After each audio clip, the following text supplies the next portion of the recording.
Non, Marie dit à l'ange. Comment cela se fera-t-il puisque je ne connais point d'homme? L'ange lui répondit. Le Saint-Esprit viendra sur toi. Et la puissance du Très-Haut te couvrira de son ombre. Et laisse-moi te dire, là où la formule déjà n'a pas donné solution, je t'amène un Dieu des impossibilités qui les rend possibles. Les rencontres, il y a toujours les témoignages. Il y a toujours les témoignages. C'est pourquoi je rassure à une personne que toi tu vas témoigner. Oh, à Bethesda, quand je descendais, agiter l'eau et partait. Les gens avaient les yeux sur Bethesda. Les gens regardaient Bethesda. Alors que la dispensation a changé, il y avait un malade de 38 ans. Il avait les yeux sur Bethesda. Il se disait que je n'ai personne. Oh, toi qui dis que tu n'as personne, ce matin je t'amène un homme. Olivier vivant. Celui-là quand il les rencontre, il doit témoigner.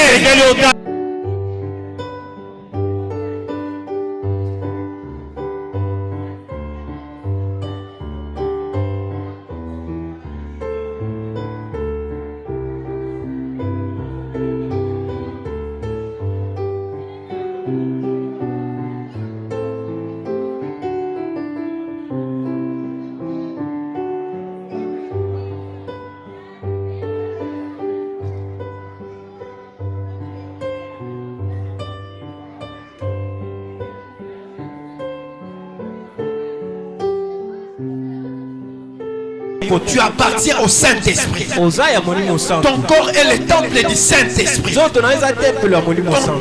corps n'est pas propriétaire des démons. Ce n'est pas un temple de maladie. Ce n'est pas un temple de l'impudicité. Mais c'est le temple du Christ. Et quand tu as le Saint-Esprit, c'est là qui confirme que tu es enfant de Dieu. La Bible dit que c'est le Saint-Esprit qui témoigne à nous que nous sommes enfants de Dieu. Et le Saint-Esprit là est venu pas pour rester dans les vents, mais pour entrer et habiter ton corps. Quand il y a le Saint-Esprit, c'est que la Bible dit aspirer aux dons les meilleurs. Et le diable est tellement risé qu'il a la facilité de copier les dons. C'est pourquoi la Bible dit ne faites pas foi à tout esprit, mais examinez toutes choses. Un véritable enfant de Dieu, au lieu de s'attacher aux dons, on puiserait plutôt les fruits du Saint-Esprit. Bible est en 9, n'est-ce pas? Mais Bible commence jamais fruit n'a pluriel. Est-ce que cela n'a pas? Amen. Le Saint-Esprit a un seul fruit, mais à 9 étapes. Bible dit que les fruits du Saint-Esprit sont et commande à singulier. Le fruit du Saint-Esprit a tiré des points à Batotang. Toi, en tant que temple du Saint-Esprit, tu ne dois pas livrer ton corps à l'impudicité. Mais en toi, tu dois remarquer le fruit du Saint-Esprit. Parce que dans la formule des hommes, pour avoir un enfant, il doit y avoir accouplement. Dans la vie, il y a des formules que les hommes ont eu à faire. Il faut 1 plus 1 pour donner 2. Et tel que toi tu es là, il y a des choses que tu trouves impossibles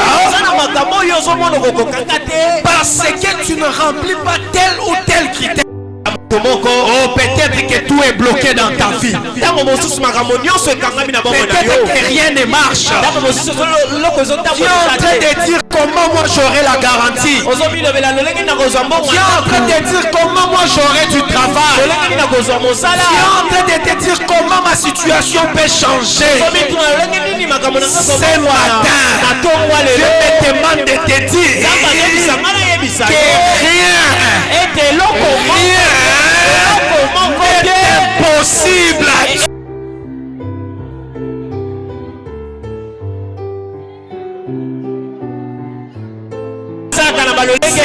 Multisystème. Marie s'est dit ceci. Il faut pour que j'ai un enfant qui n'a pas de connaissances. Personne ne peut te pistonner. Tu n'as même pas de relation forte. Il y a une relation. Cette relation, c'est avec Jésus-Christ de Nazareth. Et avec ce n'est impossible à Dieu. C'est Dieu-là qui couvre de son ombre ce matin. Qui couvre de son ombre ce matin. Namolimo solo te. Saint-Esprit akumisaka nde Yesu. Pia bimisaka nde Yesu. Pia bimisaka nde Yesu. Il faut produire yes, parce qu'il doit le glorifier. Il prendra de ce qui est à lui. Yes.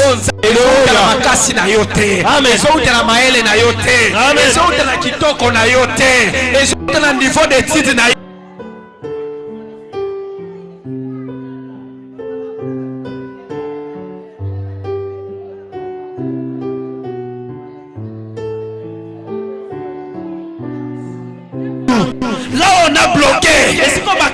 Marie se disait il n'y a qu'un seul chemin pour avoir un enfant.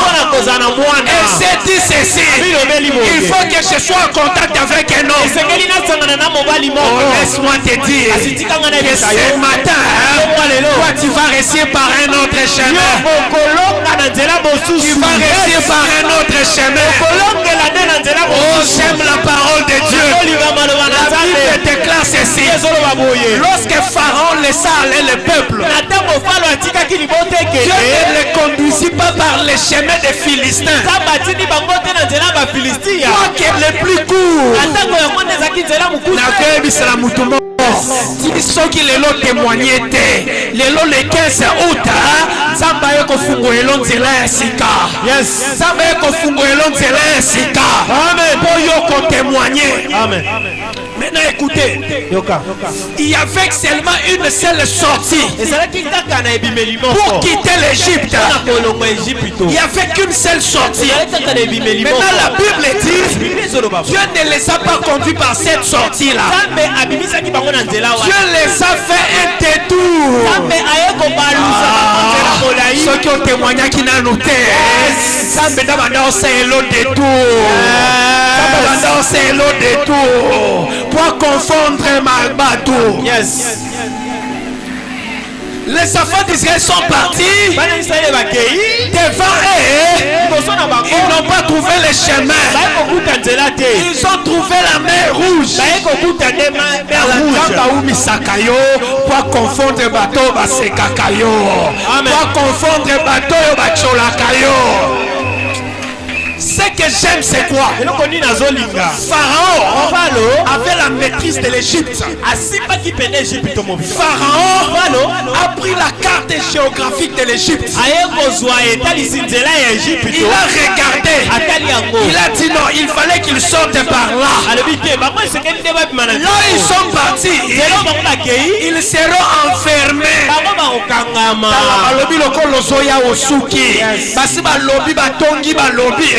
Na achene wana arobala lisusu te tikana ebisayo bakanga nzelo bakangi ba bloqué nzelo bakangi Nzamba zo salelo nzela sikana tongo ya lelo. Amen. Pharaon regardait vérité. Il a dit ils sont perdus. Il n'y a qu'un seul chemin. Au lieu de partir à droite, ils sont partis à gauche. Là-bas, il n'y a pas de chemin. Oh, laisse-moi te dire, ce n'est pas pour rien. Jésus-Christ est la vie. Il pouvait rester être la vie. Il s'est dit ceci: si je suis seulement la vie, comment les gens vont venir à la vie? Je ne dois pas seulement être la vie. Même si je suis la vérité, je ne veux pas seulement rester la vérité. Il faut que je permette aux gens de venir vers moi. C'est pourquoi il dit ceci: je suis le chemin, la vérité et la vie. Laisse-moi te dire,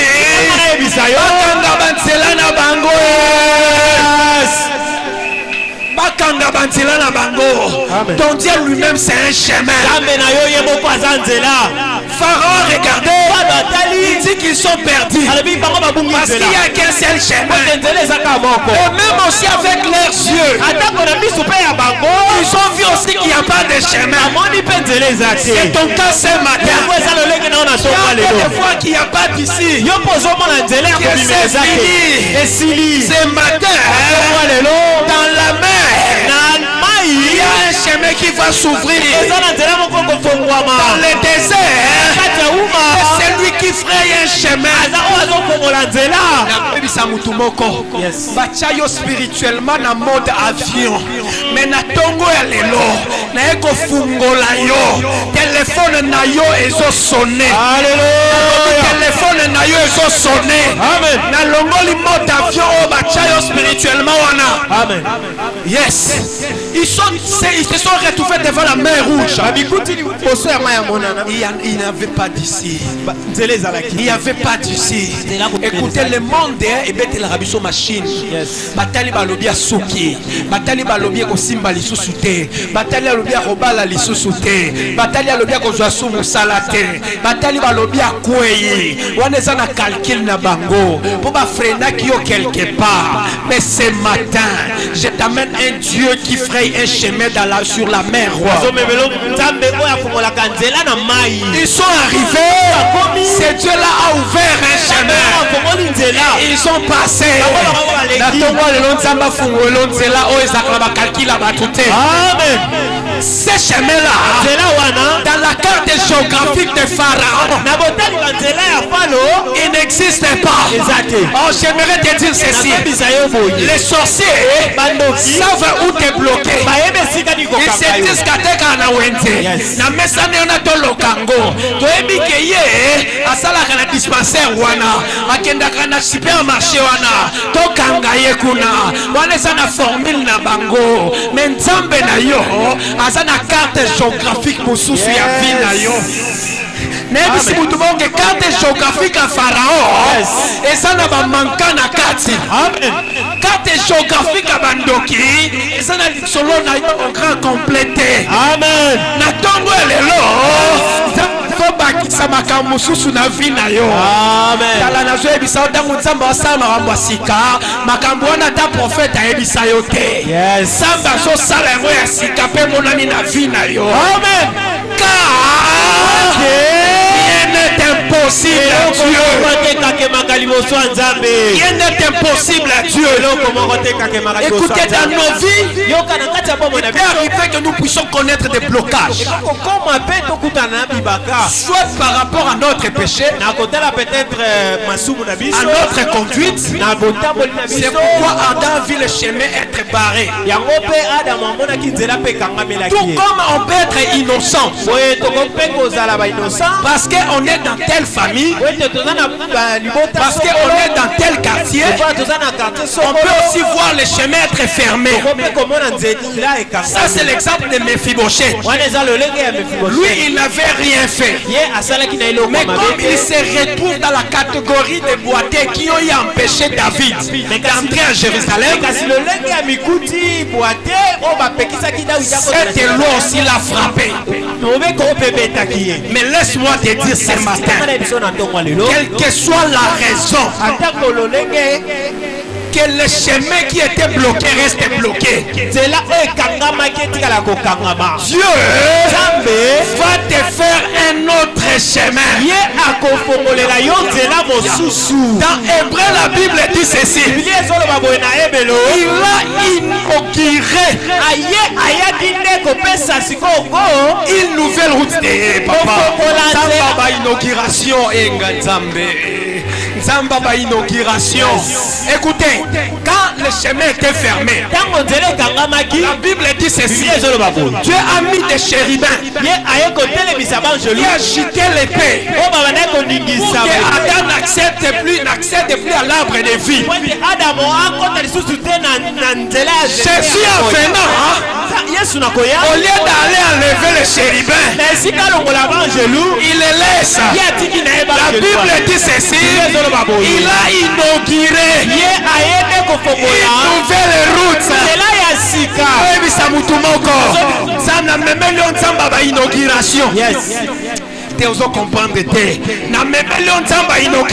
Amen. Quand on dit inauguration, c'est-à-dire personne n'a jamais passé sur cette route. Non, pas d'inauguration. Et ça qui est bâti là-bas, il faut pas qu'attendre un ciseau. Ce qui ne s'est jamais fait dans ta famille, ce matin, Dieu va te le donner. Rien n'est impossible à ces dieux-là. J'ai dit ceci: Dieu, des inaugurations qui te donne une nouvelle route. Ceux qui sont na Vodacom dératé, Bafanda, Zambé, Salelo Société Sika, Oyoyonde, Osokonza. Amen. Ceux qui va primer qui voyage à Belgique, Bafanda na voyage Joana, Zambé, Salelo voyage à Sika, Canada. Amen. Les dieux des inaugurations, ces dieux-là confondent le monde des ténèbres. Ils confondent les calculs des hommes. Quand il y a une formule pour trouver quelque chose, mais lorsque le Saint-Esprit te couvre de son nom, ça devient le Dieu du surnaturel.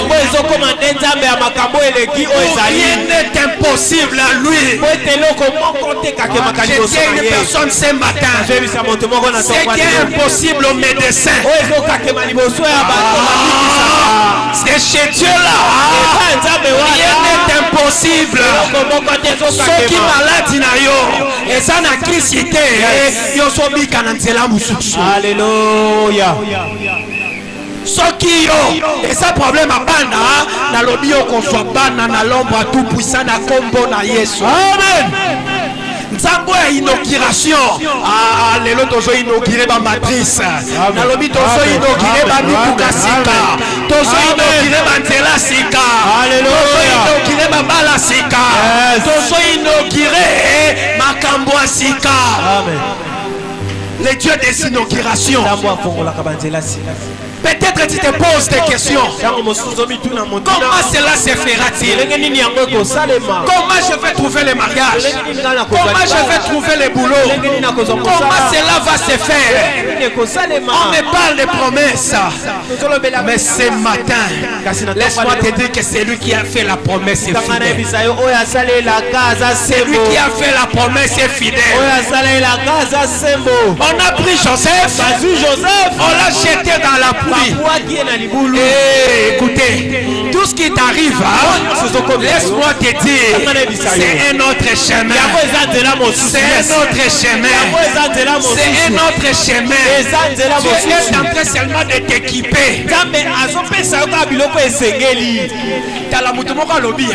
Et l'autre va continuer à appuyer. Ce n'est qu'un arrosoir. Est-ce que tu comprends? Amen. Tu connais un arrosoir, non? Yes. Quand on le fait entrer dans la pluie, c'est pour. Oh, Joseph, c'était un arrosoir. On l'a fait entrer dans la pluie. Il est sorti plein. Et il est entré dans la maison de Potiphar, il est allé arroser. Les choses sont parties en prospérité. Quand il est parti sur toute l'Égypte, il a arrosé toute l'Égypte. Alors que lui, il était prisonnier. Écoutez, un prisonnier ne pouvait pas régner, ne pouvait pas être le premier ministre. Parce qu'il était d'ailleurs étranger. Ce qui est impossible aux hommes est possible à Dieu. Car rien n'est impossible à Dieu. Écoutez, rien n'est impossible à Dieu. Il a quitté des prisonniers et il est devenu premier ministre. Ce Dieu-là est le même encore ce matin. Il te demande de te dire que rien n'est impossible à lui. Arrête de faire tes calculs humains. Arrête de réfléchir, de faire tes calculs et tes prévisions. C'est Dieu-là a sa formule à lui. Il a sa formule à lui. Ce que les hommes peuvent faire comme calcul, ce n'est pas le calcul de Dieu. Mais toi, tu dois savoir que tu n'échoueras jamais. Parce que rien n'est impossible à Dieu. Rien n'est impossible à Dieu. Moi, je te demande de faire tomber le calcul des hommes. Là où tu vois que c'est impossible, ce matin, laisse Dieu faire. Rien n'est impossible à lui.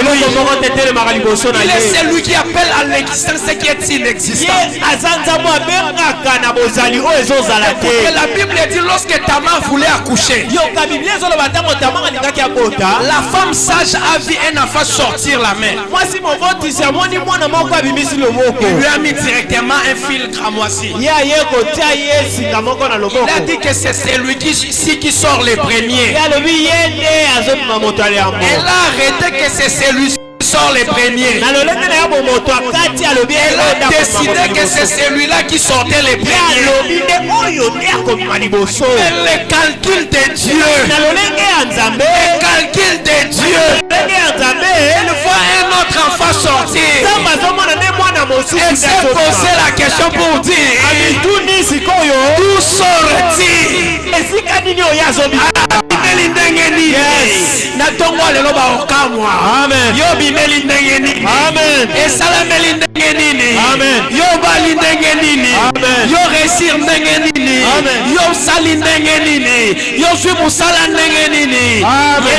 Par un autre chemin. Rien n'est impossible à Dieu. Yes. Car rien n'est impossible à Dieu. Amen. Toi tu seras guéri par un autre chemin. Amen. Toi tu vas trouver le travail par un autre chemin. Toi tu seras guéri par un autre chemin. Toi tu auras le mariage par un autre chemin. Toi tu vas voir par un autre chemin. Toi tu vas réussir par un autre chemin. Rien n'est impossible à Dieu. Rien n'est impossible à Dieu. Laisse-moi te rassurer que rien n'est impossible à Dieu. C'est Dieu-là va frayer un nouveau chemin dans ta vie. La formation en côté. Amen. Samba okoti sokopa. Yes. Oyo kuto bongaki osala ngote. Amen. Osaka kawana pozwa mbongo. Sika nzamba selo nzela sika na kombo na Yesu. Amen. Écoutez, le chemin était fermé pour Mephibosheth. Quand David voulait régner, David régnait d'abord dans Hébron. Pendant 7 ans. Il devait entrer à Jérusalem pour contrôler tout Israël. Maintenant, ce sont des extorpillés, des boiteux qui ont empêché David d'entrer. David, quand il est devenu roi, il a pris la décision que tous les boiteux, tous les perclus, loin. Écoutez, Mephibosheth par hasard, par la volonté de Dieu, il s'est retrouvé dans cette catégorie-là. Écoutez, la Bible dit qu'il était à Lodébar. C'était même pas dans ses pensées. Quel Dieu des nouveaux chemins, quel est Dieu des inaugurations.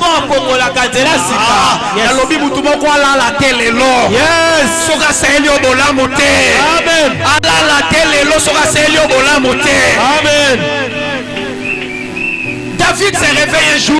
Il dit que je dois faire à quelqu'un. Ne reste-t-il pas quelqu'un de la maison de Saul pour que je lui fasse du bien à cause des gens? On a cherché de gauche à droite.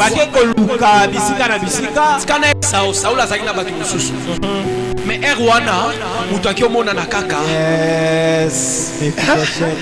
Tala, Bakoluka, Musus Baromo. Amen.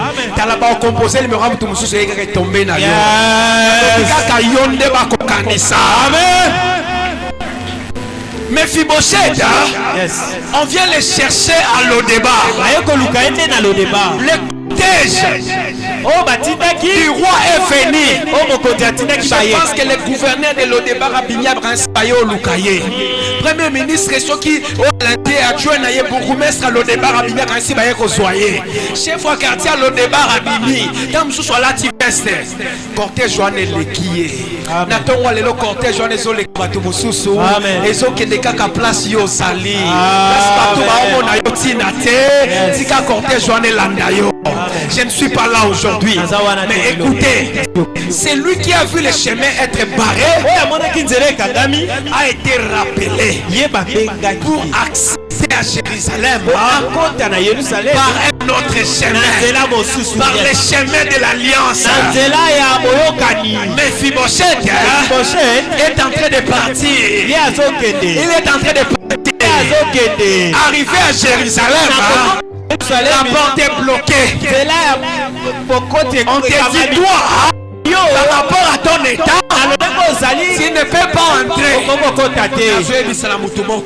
Ce bandit est bloqué par rapport à l'état au Salakinango. Ce bandit est bloqué parce qu'on a occasion au Tangate. So bando bloqué parce que ba lobby okoka kité na tongo elelo nzambe ya chemin mususu azopesa yo solution azopesa yo ke loko ba pimela kiyo na nzela mususu. Amen. On a brandi l'ordonnance de David. Mephibosheth est entré. Ah, na place oyo. Place mon lobby. Par ainsi David azomona makolo ya Mephibosheth. Donc azomona makolo Mephibosheth te po yena Mephibosheth pendant que tu na salle à manger. Est-ce que cela nanga? Nzamba tiela mutu moko salle à manger na tongo ya lelo. Amen. Ah, tu comprends ngate. Batu mususu pendant mona tefo ya Mephibosheth. Mais David azomona ngote po salle à manger sukiti yawa. Ya azomona kaka bolamu ya Mephibosheth. Nazo ebisala mutu moko na tongo ya lelo. Bakotuna mobali ona baleli nini? Ye kuto asa kitoko te. Kitoko te wana yondo somo nango. Asi mobali oyo batieli esala manger. Ya somo na okaka kitoko. Na solo bana poste wana. Ata balobi okokito ebiolo ba français te. Na batieli osala manger. Tangu yo soko makuna basomo na kaka makambu ya bien. Na batieli osala manger place ote kaka. Ata biloko no eza malonga te. Tout va crier à mon kaka biloko ya bien. Toi tu vas réussir par un autre chemin. Par un autre votre chemin. Ata bato basomona ki amalonge zate. Soka ba concerné. L'ombre du Saint-Esprit est envoûté bango. Basomona kaka ya kitoko. Atikane bisayo. Bakotala balobi ye kaka. Français na eza côté ngama. Oui, yondo so kango ya côté ngama. Leta una sali bo chef nanga. Ya soyo kango kaka bien. Bon Nzambe wana assied ça la manger. Amen. David, quand il regarde comme ça, il voit Mephibosheth qui appartient à l'icolo. Abi à sa fin, il y a sa danser. Dans la table, ça nous est malongate. À table, nous connaissons que ça n'a pas bien été. Zamba so chango sala manger na tongo ya lelo. Batu ba koleka ba ko apprécier kaka ya yo. Batu ba koleka ba oloba kaka ye. Mosola na mwana ndenge nini na symbole. Dera selongi mabe. Elongi mabe wana yondo somo nango. Kasi mobali wana Zamba chelie sala manger. Car rien n'est impossible à Dieu. Ce matin, il te dit que rien n'est impossible à lui. Arrêtez de faire des calculs sur Dieu. Ce matin, laisse-toi à lui. Il est celui qui appelle de loin l'oiseau de froid. Il est celui qui dit à l'est donne et au septentrion ne retient pas. Il a la capacité de réveiller quelqu'un aux États-Unis pour venir déclencher ta situation. Il a la capacité de réveiller toute une épidémie pour seulement t'élever. Rien n'est impossible à ce Dieu-là. Ce matin, fais-lui confiance. Il doit changer le cours de ta vie. Il dit il est le chemin. Ce chemin-là n'amène jamais à l'échec. Ce chemin-là amène à la réussite.